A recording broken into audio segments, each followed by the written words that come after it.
You may have heard him before on Blind Abilities. The moment has come. You know, they brought me on early in the show and told me about their commitment to bring on actors who are blind or low vision. And that was exciting to me. Centuries from now, almost all humans have lost the ability to see. Blindness is not a skill set, is not this cool acting challenge. It is a lived experience. A shaggy-haired man stumbles to the road. A white SUV passes. I have clients in over 25 countries. I mean, the beautiful thing about voiceover is it's a worldwide thing. You can do it almost anywhere. Holy cats and creepers, man. We're like, what are blind people really good at than most people? We're natural problem solvers. Like, we get up. We have to figure out how to do things.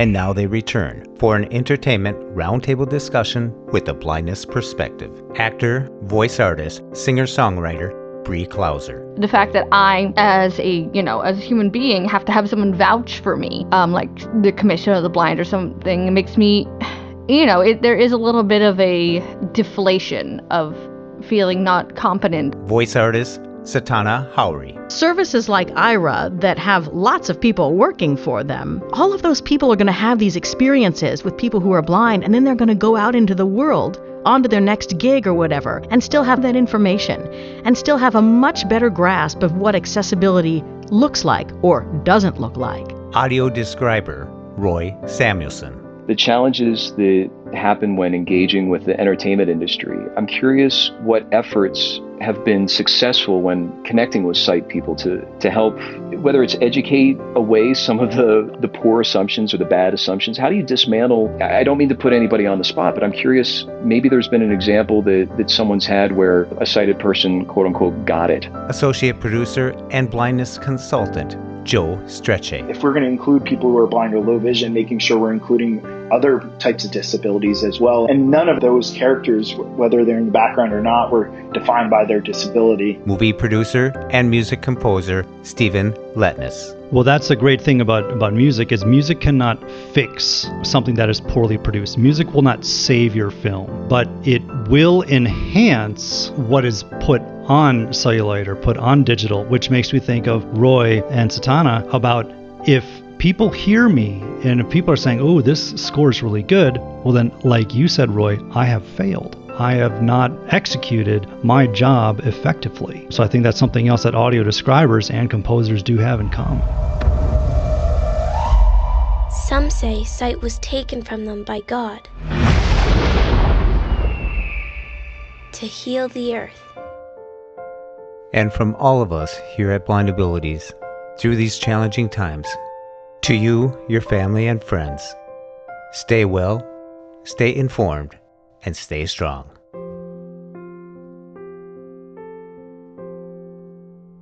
Welcome to Blind Abilities. I'm Jeff Thompson. Today in the studio, we have a voice artist, a movie producer, music producers, an audio describer, a foundation founder, blindness consultant, singer, a pianist, and a former state director of blindness services. And I want to thank all of these 5 people for joining us today and sharing a little bit about what they do in the entertainment world. And I'm going to just let them introduce themselves. I'm going to hand it to Joe. Go ahead, Joe. Hey, thank you for having me. I'm Strechay. I'm a producer for streaming television and also a blindness consultant.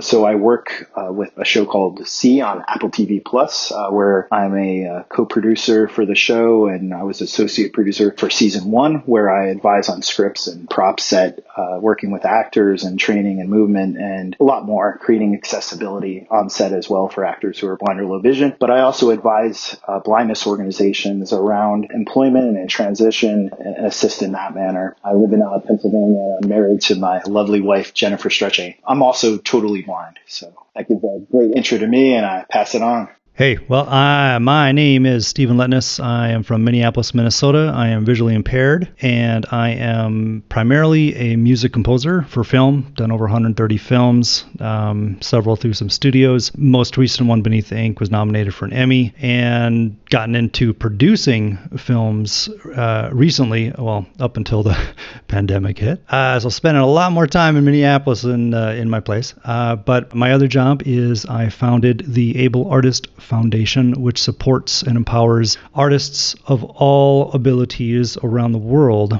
in the arts by providing discounts on software and music products and systems to grants, and just launching in the next little bit here a contest for musicians around the world. So that's what I do. Thank you very much. Well, I'm Satauna Howry, and I live in upstate New York, where I work out of my home studio as a voice actor. So I get to run my mouth and get paid for it, which is really fantastic and totally fun. I'm totally blind. My husband is Tom, and my daughter is Kira, and she does some voice acting too. So let's see, what do? I do a lot of narration for e-learning and medical and stuff like that, and I'll get more into that later. But I've done it for about 6 years. I do music as well, but it's not how I make my primary living. The thing I do is the voice acting. So that's me. Hi, my name is Bree Klauser. I'm coming to you from Brooklyn, New York, in the middle of lockdown New York City. I am an actress for both on camera and for theatrical, as well as a singer, former songwriter, and voiceover artist. I recently appeared in the first couple episodes of the series C on Apple TV Plus. I played the role of Matal, so I made my on-screen debut with that, as well as I've been very active in the New York theater community for many, many years, and I provide my voice to a number of voiceover projects, some to be determined. And I am also, I am legally blind, but in the industry, I identify as low vision / visually impaired because of the stigma around the word legally blind. Hi, I'm Roy Samuelson. I'm a sighted audio description narrator for film, TV shows, and streaming shows. And I've teamed up with some partners to develop a new measure of excellence for within the audio description world. And I love connecting with audiences, and specifically audiences with the entertainment industry professionals. And it's exciting to see all the good growth that's happening in this little corner. And I'm really passionate about learning more. And most of all, I'm honored to be part of this really talented and skilled group of professionals for this call. Well, I really want to thank all of you for joining this conversation. We have a lot of listeners from transition age students all the way to seniors peeking in to see what the transition age students are using for technology. And when I thought about putting this together, the entertainment world, you guys are doing some sensational stuff. Lots of talent, like Roy said. And I know it has an impact on the blindness community as well as the sighted community, what you're doing, your roles. So let's go into a little more detail on what you do. So, Joe? In my work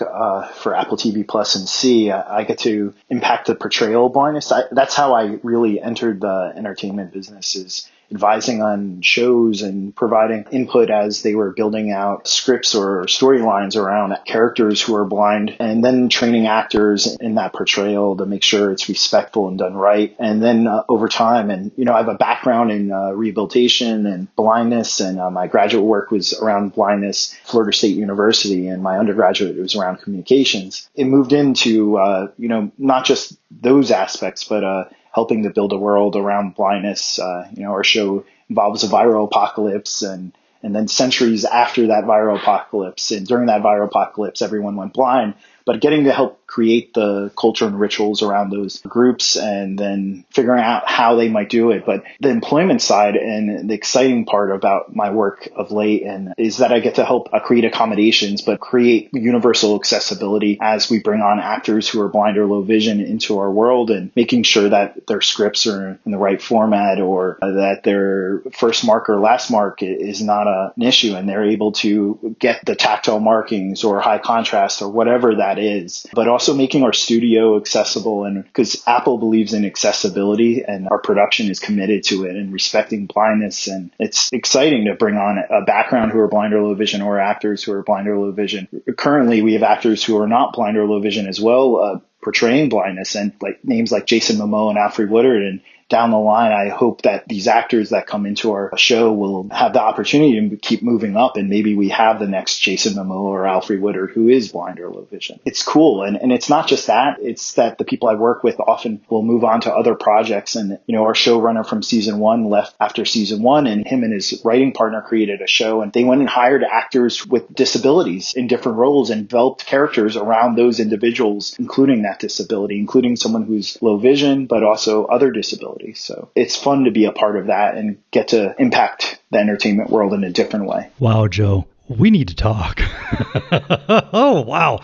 That is fantastic. I love what you're doing. The reason why I started Able Artists Foundation was because being a visually impaired composer, there was nobody in the industry. You didn't talk about it. I didn't have any people I could look up to other than, obviously John Williams and, John Powell and tons of amazing composers out there. But over the years, I thought, I wonder, are there sight challenged or blind composers that are doing movies? And I couldn't find any. And so I thought, I would like to be one of those. And I thought I couldn't be the only one who had a disability who wanted to score films. And so I started the foundation because the products are so expensive. And I wanted to make the music products far more accessible for people who may be low income on SSI, SSDI, or whatever their country's type of benefits might be. So to level the playing field. And then, we developed grants to get people to think about what would their project be if they had some money and they could hire musicians to do a demo,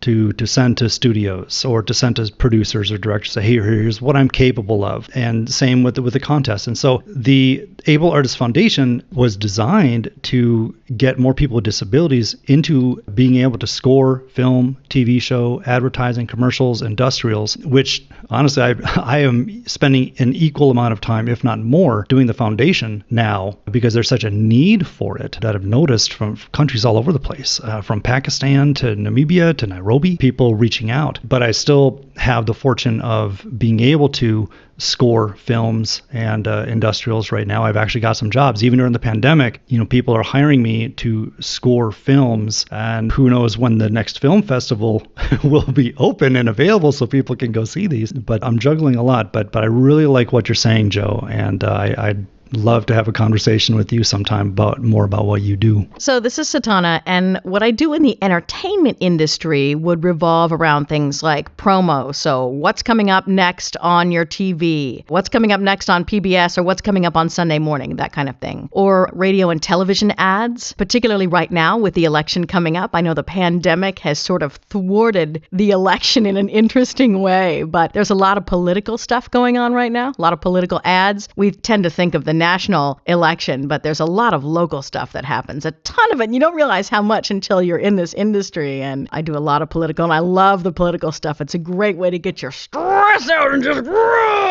it's really fun. So I do that. And then I also do audio description. I voice audio description. So on Netflix, I did all the seasons of F is for Family. There's a kids series called Yoo-Hoo to the Rescue. I'm the voice of the description on that. On ABC, I did most of this most recent season of Blackish and the first season of Mixedish and a number of other programs. I've done a lot of the programming funded by the U.S. Department of Education that happens on Saturday, Sunday mornings kind of thing. So that kind of stuff. Outside of the entertainment industry, like I said, I do a lot of medical narration, a lot of e-learning. I do everything through my Braille display. Love the Braille display. Have multiple Braille displays. I can't have enough Braille displays. And I'm also the voice of the Tampa airport. If you live in Florida, I'm the one that tells you what next train station you're going to come up to, and, don't smoke and leave your baggage unattended. That's a bad thing, and all that kind of thing. So, and with the COVID-19 pandemic, there's a lot of messaging. Everything from corporate anthems and internal videos and messaging to voicemail on hold messaging. Hey, Disney World and Disneyland and Universal are going to be closed until X time, that kind of work. So for me, there is plenty of work. Oh, and I would say, I guess audiobooks would be considered entertainment industry as well, right? So that kind of falls in the same category. So there's lots to do.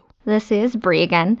So I had the honor and privilege of working with Joe Strechay on C, and I'm going to give him a shout out and saying that he really helped facilitate, along with the showrunner Dan Schatz, who started when I was on the show. They really helped facilitate a really open environment about what is blindness, how is it going to be portrayed respectfully. Even though this is a fictional world, we still want it to be portrayed as accurately and respectfully, especially since you have so many sighted people not playing blind, but taking on characteristics of someone not using their sight. Because what's so unique about the show, these are not people who are born into a sighted world and have to conform to sighted conventions like eye contact and such. These are people who are in a sightless world. So I feel like the movement training that we did on the show, it's informed by things that you learn in orientation mobility, like echolocation and cane technique. I actually learned a lot about cane technique from Joe because I actually never really used a cane. I was really, really stubborn. My vision, I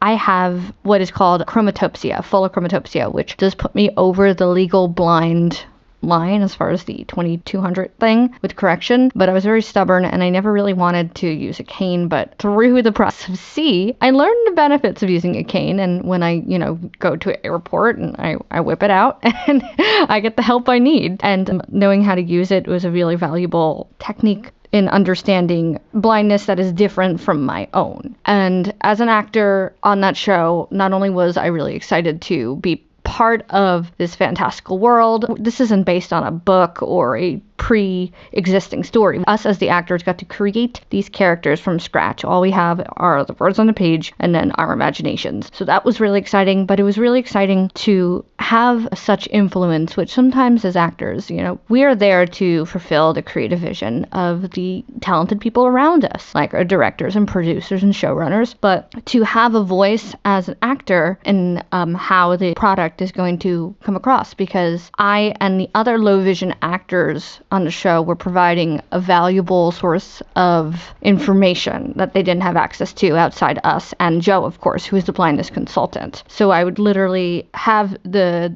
other actors or the director ask me questions of like, how would you maneuver around this terrain with no sight? And I, would go from my own point of reference, but also the point of reference of people I know who are closer to completely blind. And it helped inform, I think, a lot of story beats. And I think you can see that in the final product, that even that little bit of inclusion makes a big difference. And as an actor, both on camera and on stage and on the mic, I hope to not only inform more stories about disability, but also bring the perspective of disability to what would otherwise be written as sighted or able-bodied roles. Because right now, we are only at the point in television and film and theater where inclusion is being considered, and I've heard this from the mouths of casting directors. Inclusion is being considered, but being considered as a whole separate category from diversity, from the diversity of people of color and people of LGBTQ or gender identity. So the idea is for all of us to get under one big umbrella and for those roles to not only exist when they're written for, but to exist for when the talent is there.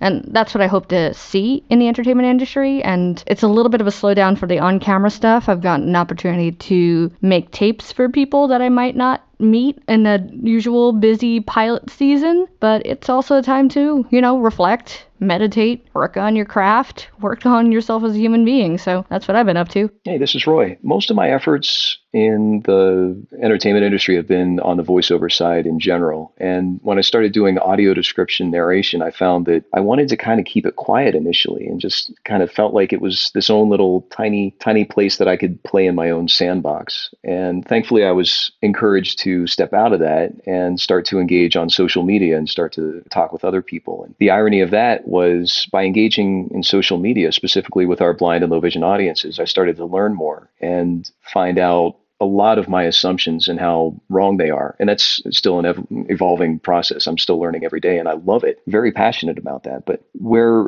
I found my fit was not about my voice, but amplifying our audience's voices and what they want when it comes to audio description. Specifically within my own narration, being able to deliver in a way that our audiences wanted, specifically about allowing the experience to be fully immersed. As a narrator, I'm helping ride the emotional tone of a scene in a way that doesn't distract or get in the way. One of my favorite examples is if someone's listening to my voice during a film or a TV show and they're thinking, oh, wow, Roy's doing a great job. I'm not serving the audience. I'm standing out too much. And then, obviously the opposite. If I'm sounding like a robot, then that's going to take them out too. So trying to find that middle ground. But beyond just the that technique of craft, I've found that our audiences do have some really specific needs beyond just narration, that within audio description itself, there's access. With over 4,000 different audio description projects that were released last month, there's still a lot more that needs to happen. There still needs to be release timed the same as sighted audiences. And that gap is starting to close, which gets me really, really happy and excited. Specifically within the narration side, I've started teaching voice talents. And the idea is to use the expression, nothing about us without us. In any class that I teach, I make sure that there's a blind advisor or a guide who's helping our voice talents who may or may not be sighted to understand what our audiences want when it comes to that. And that's been a very important part of kind of evolving from a narrator to a facilitator and getting some conversations flowing between the audiences and what they want and some of the decision makers within the world of audio description and finding out different solutions that help everybody out. I love the kumbaya approach, and I try to keep it as positive as possible. Specifically within the world of normalizing disability, there was a great Emmy event I think it was almost a year ago or maybe a few months ago called something about the power of TV representation within disability storytelling. And it was a really good example of how the entertainment industry is becoming more aware, as Bree said. And what we're all saying is that this is becoming normalized in a way that I've not seen before. And that's thanks to technology. And I think that's also thanks to the voices of our community speaking up and saying what they want. My goal has been to, again, amplify our audience's voices in any way I can. And sometimes it's a wet noodle on the wall that sticks, and sometimes it doesn't. But it's been really enjoyable to find those. And it's not without its challenges. There's been some surprising challenges that have been coming up. So I think that's my take. Yeah. All of you are doing great things, and y'all got your own little niche in this area. And listening to all you, I'm sure there's some questions that you guys would want to have for each other. I mean, before we started rolling here, I think we came up with 3 different titles to podcasts that don't exist yet, but we got the titles down. But it was fun. It was fun get all you in the same room and chit chat. So if anyone has any questions for anybody, just go ahead. Satauna, did you get to meet Bill Burr? Did I get to meet Bill Burr? No, I did not get to meet Bill Burr. That's a great question.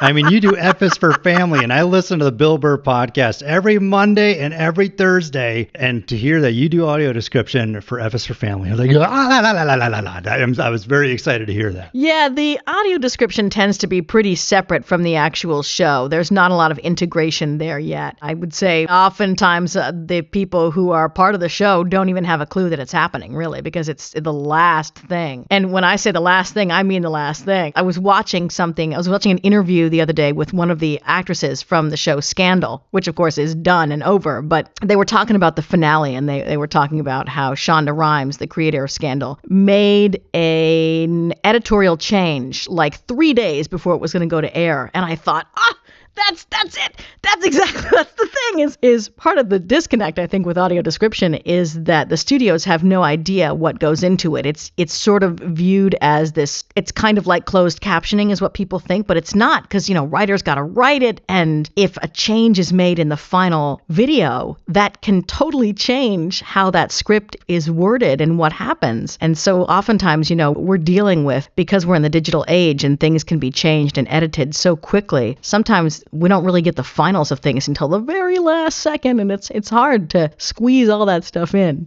Satauna, I think Roy's going to invite you on to his new podcast. Yes. What do you think, Roy? Oh, 100%. Okay. If she would come, Okay. I mean, no pressure, Satauna, but oh my gosh. Sounds good. Yay, did everybody hear that? Yeah. Yes. It's happening. I have a question for Satauna as well. I find it so interesting because I have not met a lot of blind or low vision audio describers. So used to being having the low vision community and blind community being on the consumer end of things. Especially in New York, a lot of the Broadway shows, those are live audio describers. So all the training that's available right here has to do with the facility of sight to sit there and describe what's going on in front of you. So it's, for myself, it's something I never considered because of my visual impairment. So I wanted to know how you found yourself in that world, and what is it like being on both ends of someone who is an audio describer and someone who is a consumer of audio descripted content. So my job is to just narrate what the audio describer writers have written. I've never done any live description like in theaters or anything like that. Mm-hmm. I've been to plays and shows, but I've not done them. So all of my audio description experience is for streaming content or television. Of course, yes. And the only one that I did outside of that was there's a kiosk at the Washington Monument. That was one of my very first audio description jobs. So there's like I don't know, hundreds of these stones in the Washington Monument, and each of them has, is described in this kiosk. And so there's a touch screen, you can go through it, and they describe all the stones and everything. How did you get it into the field? How did I get into it? I knew somebody in the field, and I went through, it's interesting that you talk about the training, because I completely agree with you. The training is all centered around training sighted people to write for it and do it. And I think it's particularly interesting, too, that there is a blindness advocacy organization in this country that puts on training and does not. I went through that training, and the instructor gets up there and talks about, oh, it's wonderful to have a blind person in the room. It's so great. And we're so glad to have your perspective. And for me, perspective is very different than authority. So, if you're going to do this training, why would you not have a blind person co-instructing? I don't really get that. But yeah, I totally agree with you that the training is set up for sighted people. And is that what you do, Roy? You train, you've been, sorry to interrupt, but I know you mentioned you have a training group now with people who are low vision as well.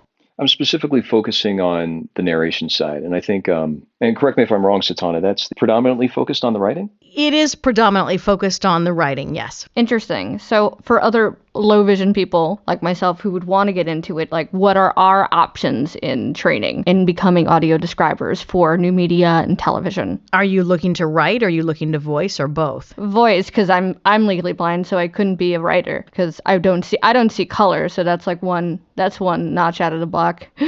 I think some of it depends on, the companies that you get involved with. Mm-hmm. And I think that the COVID-19 pandemic may be changing some of that game. Mm-hmm. There are companies that want you to come in and be there and do it in their space because that's just the way they're set up. And so a lot of remote casting simply isn't done, right? And I think that's a big piece of the problem.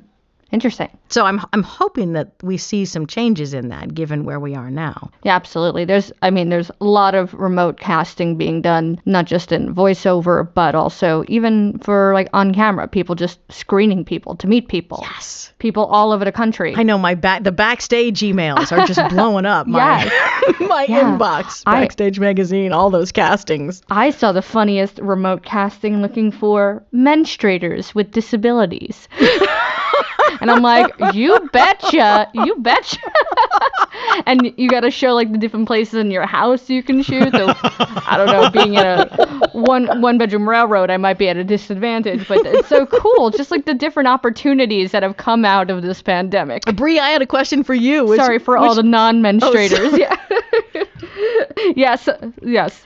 You mentioned earlier that there's still a stigma around the word blind, and I thought that was really, really interesting. Can you talk more about that? And also, and this might be for Joe as well, on the me too. set, how many people are there that are visually impaired or totally blind? I don't know if there's a number that somebody can throw out. You want to go first, Joe, or me? You go first. Oh, I want to hear from both of you because I think you probably have interesting perspectives. Yeah.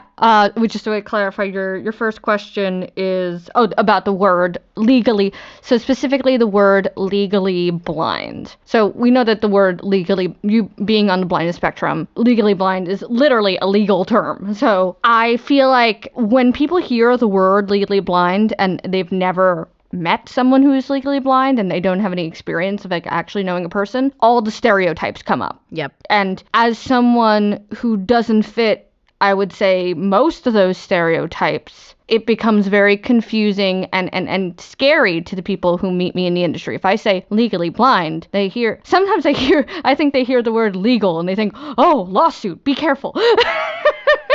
But I think they're gonna assume what my vision is, and they're going to assume what my capabilities are from that term alone. Sure. Opposed to actually observing me and seeing what I need or listening to me about what my accommodations are. So I have found that when I introduce myself as low vision or visually impaired, and I kind of feel out the room. Now with C, I never felt the need, because they were hiring me based on the fact that we need actors who are also low vision or blind. Right.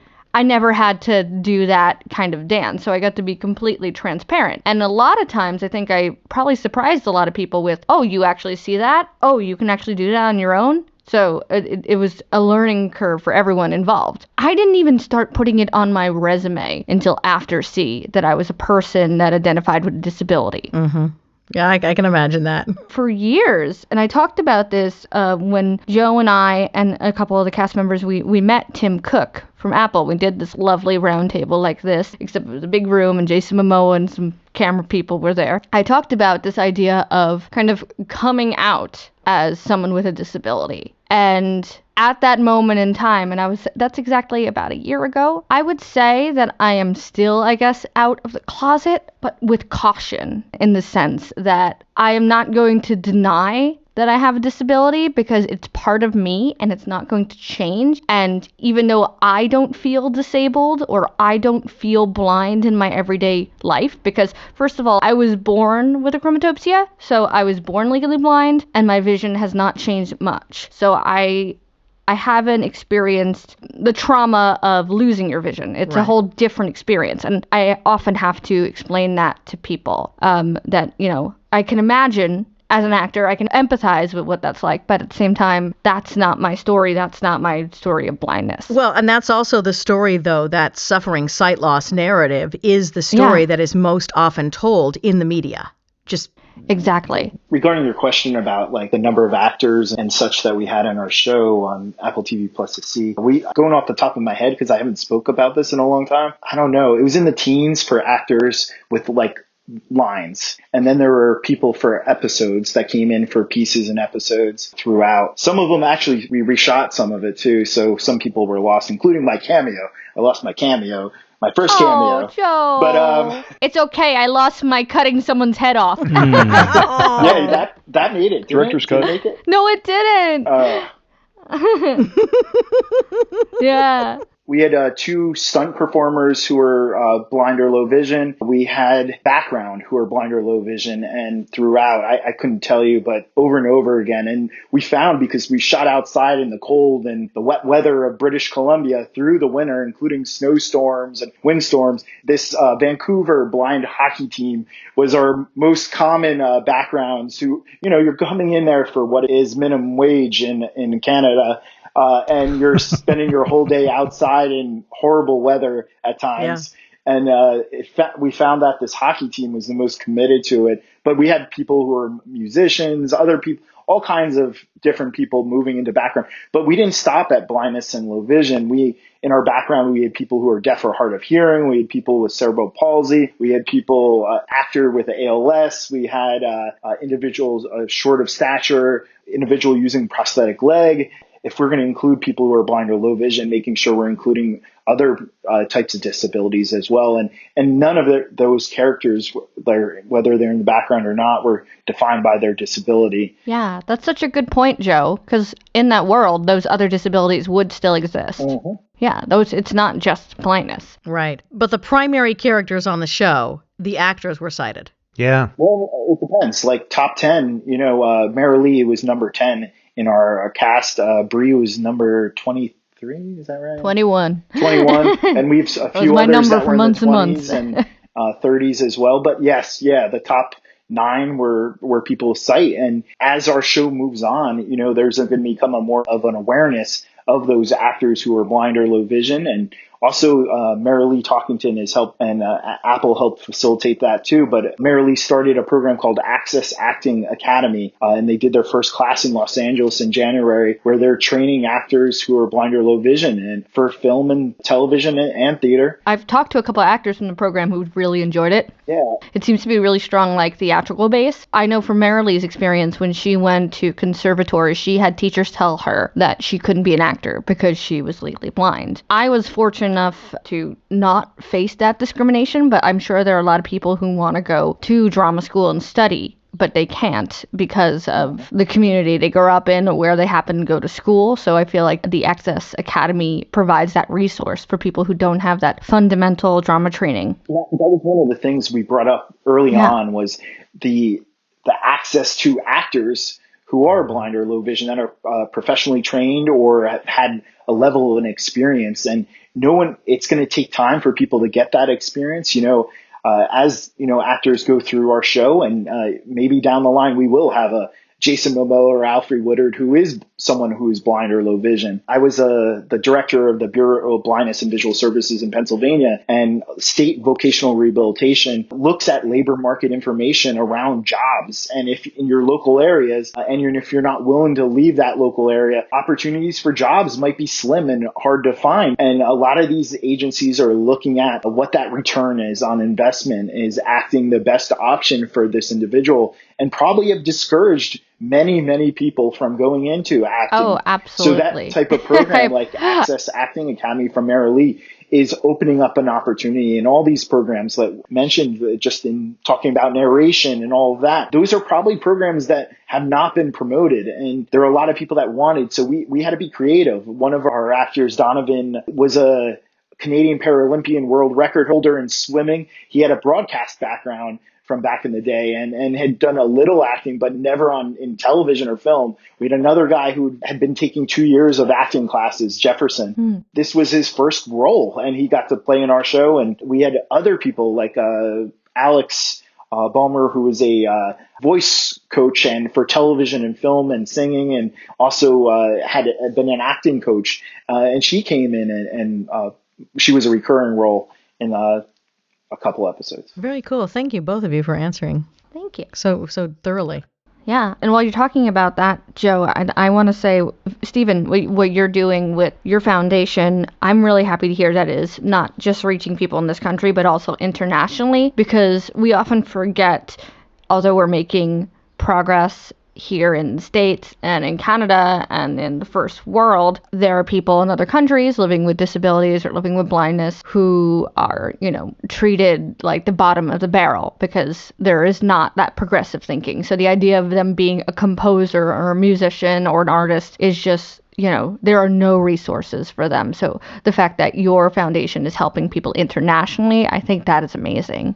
Thank you. And to dovetail off of what you've been saying and what you, Bree, and Joe are doing with C, it made me think about what Satauna and Roy are saying about audio description, that holy cow, we have show notes 3 days before it goes to air. And I had the same feeling of, how do you get one of the tail end parts of post-production into the minds of people in pre-production? And I feel the same way about composing, especially if people have a disability, but they're kicking butt and they're doing really good stuff. How do you get your name out there? How do you have more of a presence, like Access Acting is doing? And so that challenge really is bridging the tail end, the Siberia of film composing and audio description into the minds of people who are in the desert of ideas or trying to find ideas in wherever they might be. And that's quite a challenge to get people to be thinking about that on their own. But seeing all of this, what we're doing is just push out the message as often as we can and in user-friendly ways that say, hey, we have a disability, but check out how creative actually a whole lot of people are. And we have to get not only actors comfortable with acting, but also people in power comfortable with hiring them. And that can be a challenge because I see a lot of people, especially in hiring people with disabilities, a lot of people sitting across the table from someone or across a Zoom meeting might say, oh, if I hire this person with a disability, I'm going to have to solve all of their problems for them. Yeah. That's exactly like what I was saying about the legal blindness thing. It's like I almost have to be like, I'm low vision, but I'm going to do this, this, and that. It's like you have to distract them with the pitch. You have to distract them with the talent of the artist itself or the product that the artist is providing. And it's like, don't look at the man behind the curtain. Look at the little puppet over here. It's like that's what we're constantly playing with talent buyers and industry. Just like, let's look over here. Let's look over here. Keep your eye on the goal.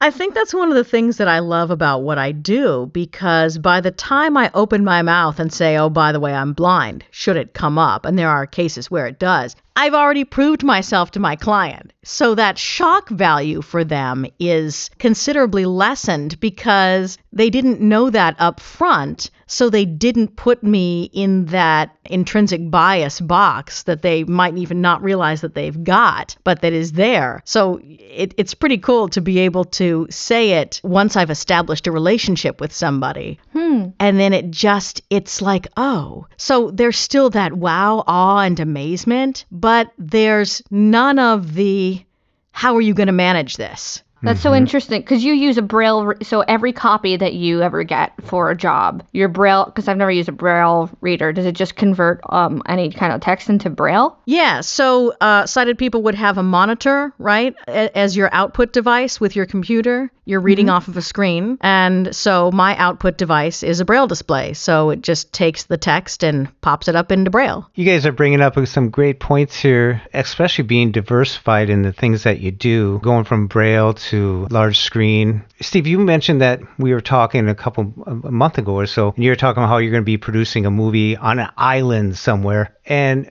I just saw a post from you on Facebook about how getting back into doing a musical score, another skill set that you have that you're drawing on right now. The way you wrote it, it was just taking me into it, the different sounds, the different things, the different pitches, the different music that you put into this stuff. That was really cool to see that. Well, thank you. Thank you. You know, composing can be a delightful challenge because I think, at least for me, I feel as though, this might be anecdotal, but I will watch a show or a film and know in the first few minutes if the editor or the producers just dumped in some library music or if they actually hired a composer who researched tone, who researched actors, researched emotions, because it just bothers me. And one of the reasons why I got into producing several films was because I've been there on the other end when people have deadlines or they need to hire a composer to, like, I just got hired on a film to solve the issues from a previous composer that they fired. And I figured as a producer, I would get to make those hiring decisions. I would be mindful of people in post, the people who do not see, who are not recognized. And to be honest, there's more money in producing. Yeah. I think that's so interesting when you talk about that, Steve, about people who just slap music on at the end. And I think as someone who, you know, had a stint as a songwriter, I thought I was going to make my livelihood as a singer-songwriter, but transitioned. But I consider it all storytelling. And I feel, especially for people who are blind or low vision, that the music impacts the storytelling so much. And I mean, I think it always does. And I think it's sad how much sometimes music is an afterthought in producing entertainment and media. For me, I'm the type of person, I love comedies, but, you know, I love a good drama. But the music and the score can really make or break a drama for me, because if it does sound like they just picked it out, it just makes everything sound cheap, and it, you know, ruins the whole suspension of disbelief that you need in going into a story. Well, that's the great thing about music is music cannot fix something that is poorly produced. Music will not save your film, but it will enhance what is put on celluloid or put on digital, which makes me think of Roy and Satauna about if people hear me and if people are saying, oh, this score is really good, well then, like you said, Roy, I have failed. I have not executed my job effectively. So I think that's something else that audio describers and composers do have in common. Yeah, that's so interesting. Steve, can you talk about the tools that you use? Oh boy, you're going to lose so much of your audience right now, Jeff. I'm so sorry. Just like a broad brush overview. Are you a Sibelius or a Pro Tools guy, or do you bring people in, or He has a drive-in movie theater monitor. I have a massive screen with super zoom in and reverse contrast and all that. And I have complete control keyboards that speak to me, that will read the dials and whatnot. Yeah, I mean, I guess that's the biggest thing. I have all the adaptive tools that I've needed. I've built those and gotten those over the years. It's a system that works for me. But yeah, my screen's huge. Yeah. But your DAW of choice is, are you in Pro Tools? Are you in Reaper? Are you not in either of those because you're in scoring tools more? Or I use something called Cubase by Steinberg. Okay. And I actually never Okay, learned to write music. And funny enough, I actually got kicked out of music composition in college because my professor couldn't teach a legally blind or a visually impaired musician. Yeah. But I was never taught to read sheet music, let alone write it. And so if I have the opportunity where a TV show or a film has the money to hire real people to score the music, then I just hire a buddy of mine for him or her to actually orchestrate parts to then be recorded. Okay, and I have one more slightly in the weeds question because you're a Native Instruments user. I'm just getting into Complete Control, but what I know of it is where a lot of the struggle and frustration seems to be is that Native Instruments does this rah-rah thing about all the wonderful access they've created, and yes, they have, but it's all preset driven. So you can't muck around with the parameters. You can't get deep into the weeds and do your own creations of sounds and things like that because a lot of the parameters to create your own sounds and things aren't accessible. Do you find that frustrating, or does that just not an issue for you? Yeah, that gets into a sampling world. That is a bit of a bottleneck. If I do use these specific programs that have the assistive technology built in, and I'm using a synthesizer that has parameters that are adjustable, filters and delays and ADSRs, that is adjustable within Complete Control with the knobs that actually speak to you, which I find very beneficial. I love it. But it is a bottleneck. Yeah. And so if you are looking to create something from scratch, then I believe, I could be wrong at this point, but I believe you cannot really get into the weeds with your own sounds because it is within that framework they have built. Right. Yeah, that's why my partner, he's a composer. He doesn't really do a lot of plugins. He does a lot of custom making. But as someone with low vision, I look at that kind of screen and I'm like, that is a lot of math. And Satauna doesn't want to stay between the lines. She wants to expand and everything. As a voice artist, Roy, you have a tool that's called a whisper room. I think it's a whisper room, right? Oh, I have one of those too, Roy. I'm sitting in it. Oh my goodness. We're siblings. My 6 hobbit hole, and man, I wish I would have gotten a bigger one. Guys, I don't even have a closet. So how you can make a whisper room is you have the box. You have the actual. You buy one. Yeah, wow. you buy one. You buy one. Did you paint it like Doctor Who's box? No. Oh my God! If I ever did get a whisper room, my whisper room would be a TARDIS. Absolutely. There you go. Okay, I'm looking at my whisper room, and I've got one of those back massager things that's like that curly. Have you heard about this thing where it's kind of like you kind of get in there, As seen on Shark Tank. I got a Shark Tank shoulder massager on the outside.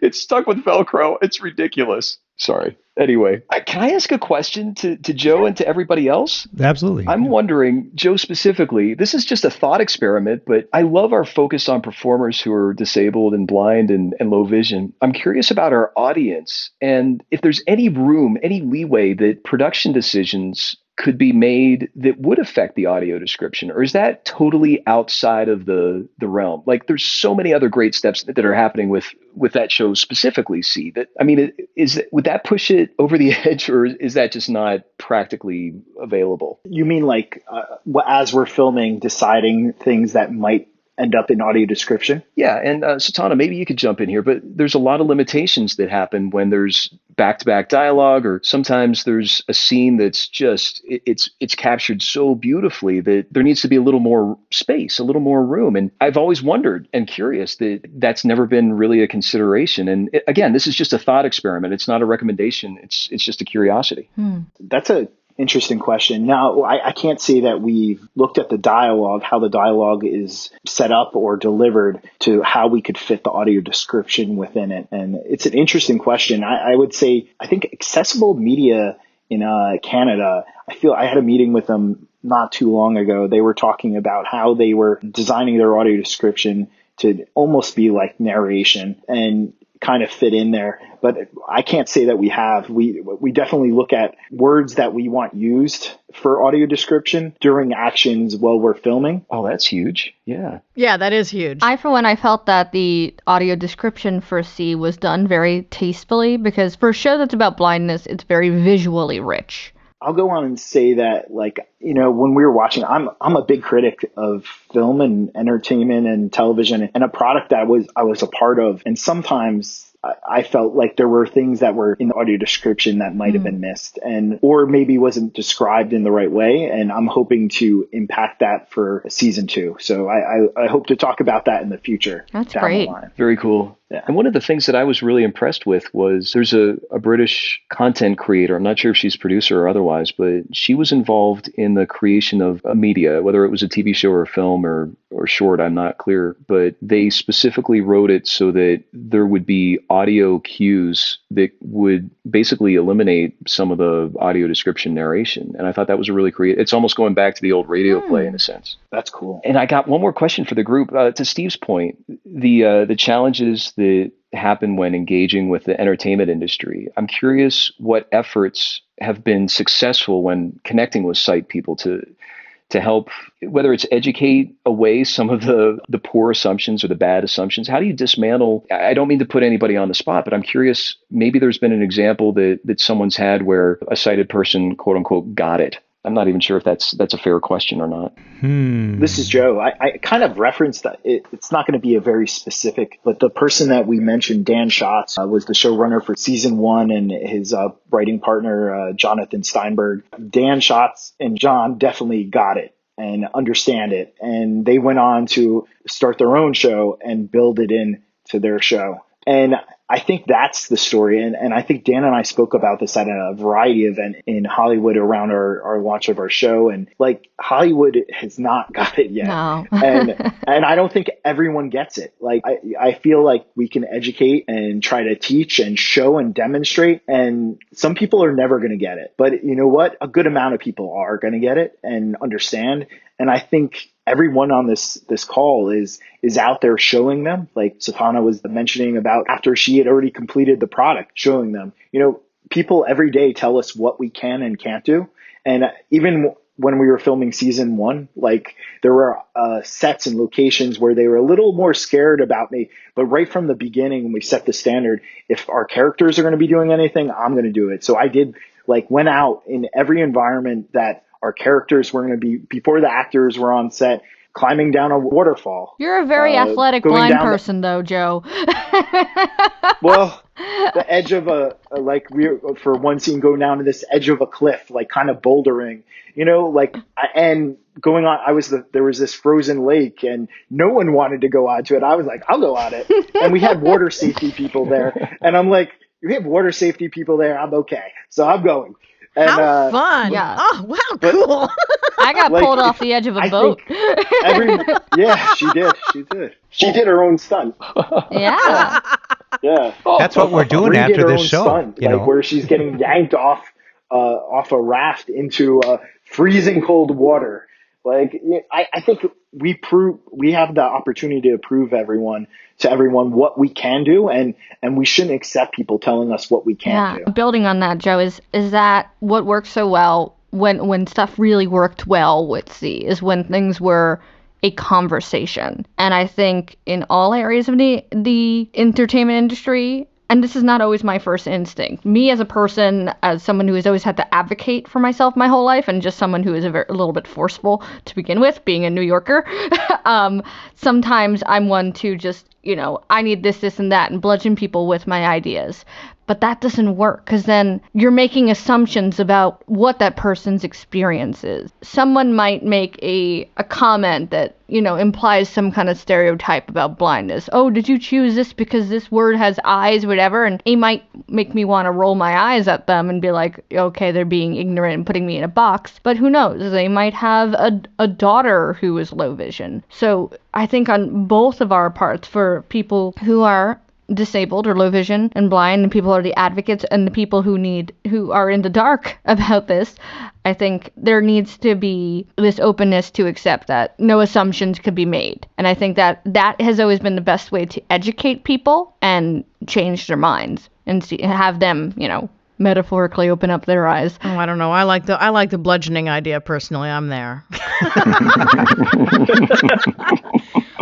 If I can piggyback on this, I think that there are two things that come up when you were talking about the bludgeoning idea. One of them is that I do think that as individuals, our needs are different, but we need to know them. And that's important because if we don't know them and if we don't know what works for us and we're not able to self-advocate, it engenders a space where other people get to tell us what to do. So it's important for us to know what those things are. Absolutely. And then the other thing is, in terms of people getting it and not getting it, I think that, yes, we can talk about the entertainment industry, but I think it's a broader topic that goes to any industry. And one of the things that jumps out at me is, if any of you have ever used Aira, all of those people working at Aira, dealing with blind people every day, reading mail, finding the AirPod that zipped across the room when I dropped it on the floor and it went flying away. Is that the Be My Eyes app? Is that what Aira is? No, it's separate. Aira is a sort of an augmented reality space where you can call in with your iPhone and you can get an agent who is trained in how to work with people who are blind, and they will do whatever you need to do. So whether it's navigating independently through an airport, which is so much fun instead of waiting for a gate agent. First 5 minutes are free. Joe, is that the thing we did when we got lost in Vancouver? Yes. Okay. One of the cool things that I use Aira for a lot is there's an app called TeamViewer that I can put on my computer, and Aira agents have TeamViewer as well, and they can remote into my computer. So if I'm on Amazon, for example, and I'm trying to buy something, and there's 3 products, and they all sort of have a similar name, but maybe they look a little bit different, I can get those pictures described, or client sends me a video of the project that they're doing. There's no music with it. It's just the visuals. And I've got a voiceover script. I can get an Aira agent to describe what's on the screen. What is this video about? What's going on? So it's a great research tool. Or I get the script where it's a revision and they want me to just read the parts in yellow. And so the Aira agent, just read the parts in yellow. This is what I was asking about before. Like, how do you deal with that? Right. So the Aira agent will just strip out all the stuff that isn't yellow and leave me the stuff that is and send me the document. Wow. With just that. So there's so many ways that Aira is useful to me. But my point is that I think in terms of having people get it, that really it's about interacting. And I think that going back to my earlier comment about the shock sort of not being as big for someone who's already worked with me, that's the reason why. They've already had these interactions. I've already been normalized in their view, if I can use that term. And so I think that's it. I think that it's just that normalization that has to keep going on for the able-bodied. They actually have to work with us. So for me, services like Aira that have lots of people working for them, all of those people are going to have these experiences with people who are blind, and then they're going to go out into the world onto their next gig or whatever, and still have that information, and still have a much better grasp of what accessibility looks like or doesn't look like. Something you mentioned earlier about when you're interviewing to get a particular job. In the real world of the employment and stuff, a lot of people in the blindness community, one of the dilemmas, and Joe, you could probably speak to this, is do you put your blindness, your disability on your resume, on your application, or do you just show up with a cane with a dog? So I would say it's a personal decision for sure. And there are studies about the point in which you disclose your disability. I can't say that I would put it on my resume specifically, but my resume, it would be pretty obvious. I believe in disclosing before going to the interview. I want to give them a heads up to help, because I've been through the experience of showing up where they didn't know, and it turns into from some kind of short interaction basic around my skills. And I've met with people, even in the field of blindness, when I showed up and they didn't know I was blind, when I was an orientation and mobility instructor, and coming out of grad school when you weren't even allowed to be certified until 1998 as an orientation mobility instructor, as a person who's blind or low vision. And then I came out, when I was at 2005 or so, and I was going to go to an internship, and it was supposed to be an orientation, and it turned into like a 3-hour interview about how I would do the job. And I was explaining and explaining and explaining. Jeez. And, wow. And I knew, I was like right away by their reaction. And the university arranged my internship and set it up. We weren't supposed to have dialogue with them until we go and meet with them.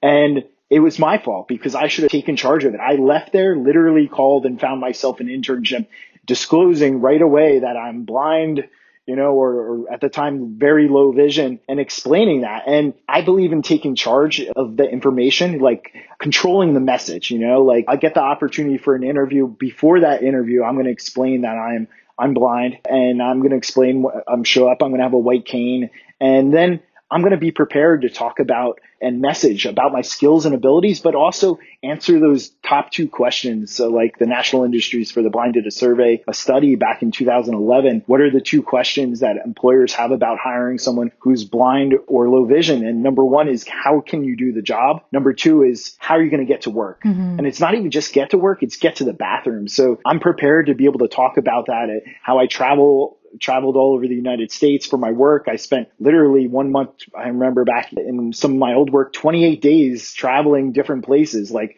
it was like 2 days here, 3 days there, 2 days here.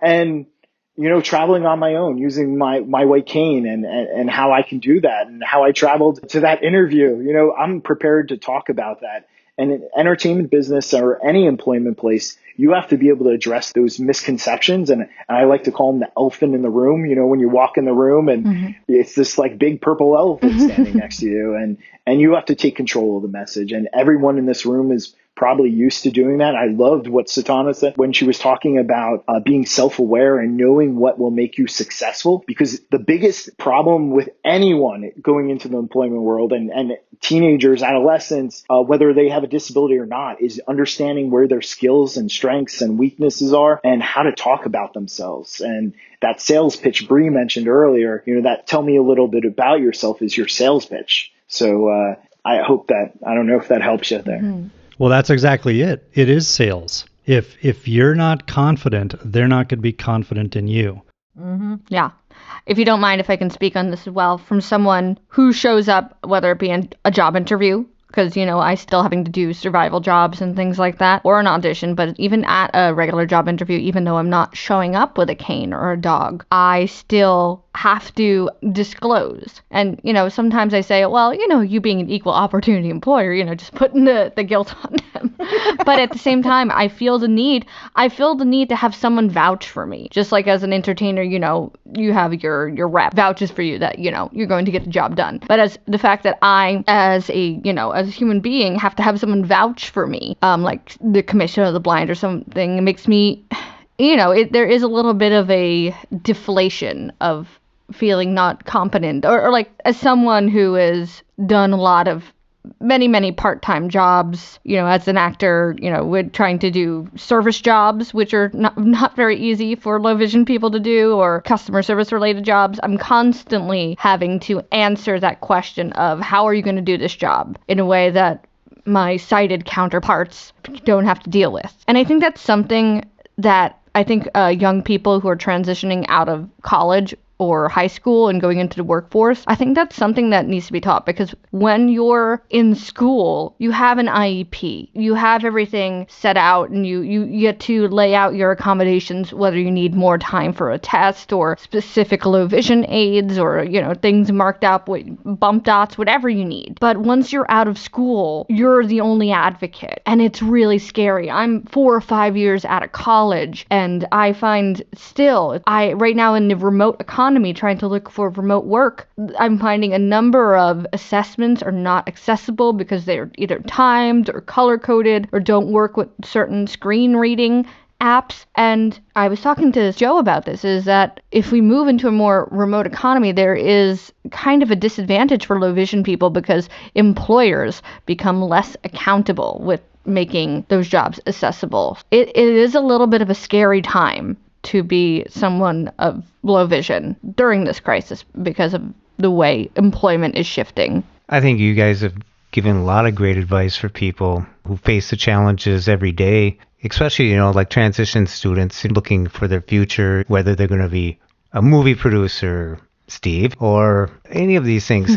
It's just so interesting. And I would say there's more low vision people than there are totally blind, but sometimes meshing that together, Blind Abilities, we don't want to do a podcast just on totally blind, but because there's so much low vision, people on the fence, like coming out of the closet that you're visually impaired, you have a disability.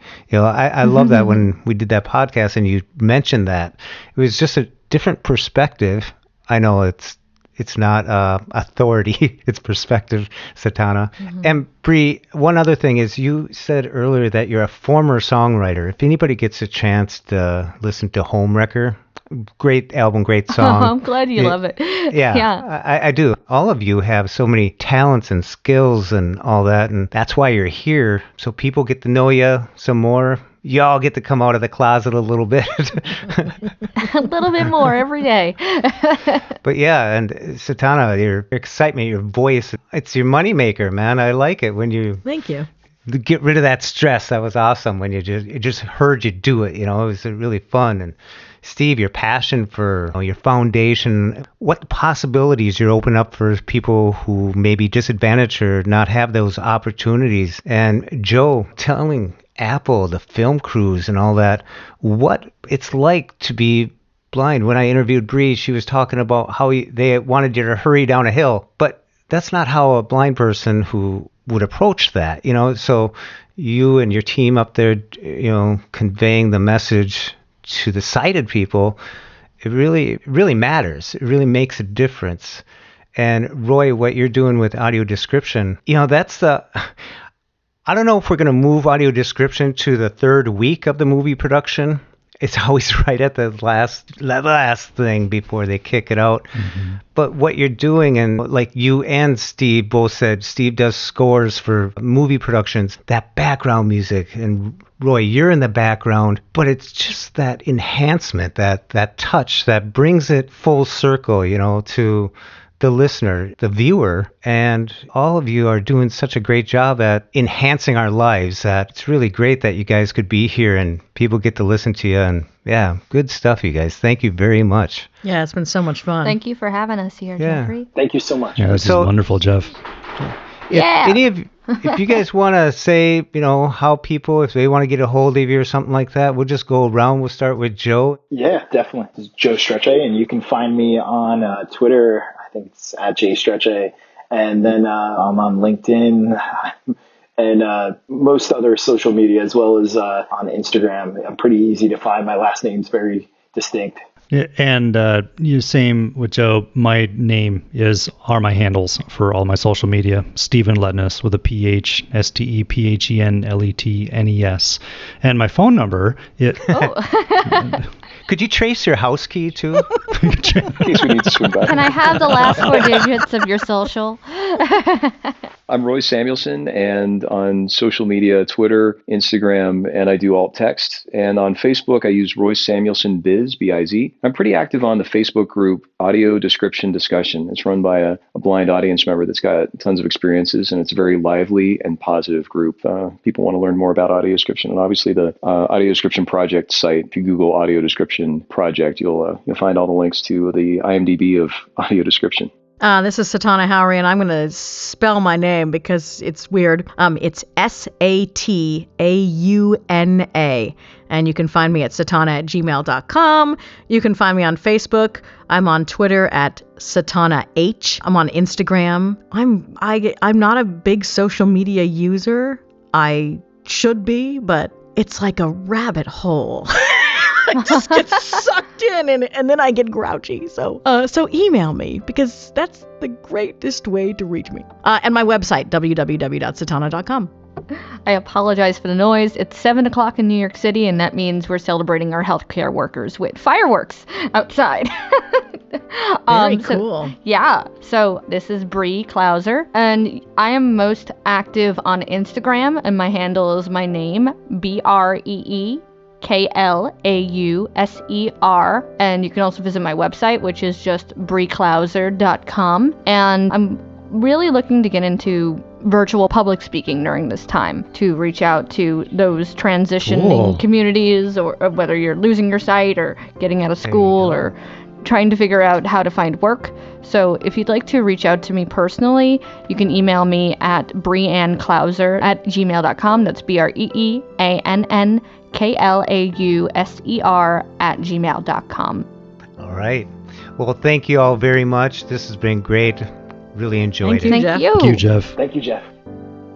Over the years, it's been really great to have all these artists on the Blind Abilities podcast and to have them all come together for this Entertainment Roundtable. It's really been an honor to have them here talking about the entertainment world, how doing what they do, carrying out their passions, fulfilling their careers, and bringing awareness to blindness through their voice, through their actions, through their work in such a positive light. I have to tip my hat for what they are doing for the blindness community.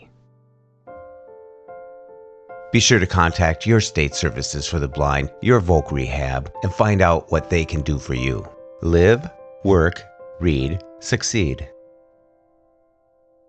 A big shout out to Chichow for his beautiful music. You can follow Chichow on Twitter at LChichow. And most importantly, I want to thank you, the listener. Thank you for listening. I hope you enjoyed. And until next time, bye-bye. When we share what we see through each other's eyes, we can then begin to bridge the gap between the limited expectations and the realities of blind abilities. The realities of blind abilities. For more podcasts with a blindness perspective, check us out on the web at www.blindabilities.com, on Twitter at blindabilities. Download our app from the App Store, blindabilities, that's 2 words, or send us an email at info@blindabilities.com. Thanks for listening.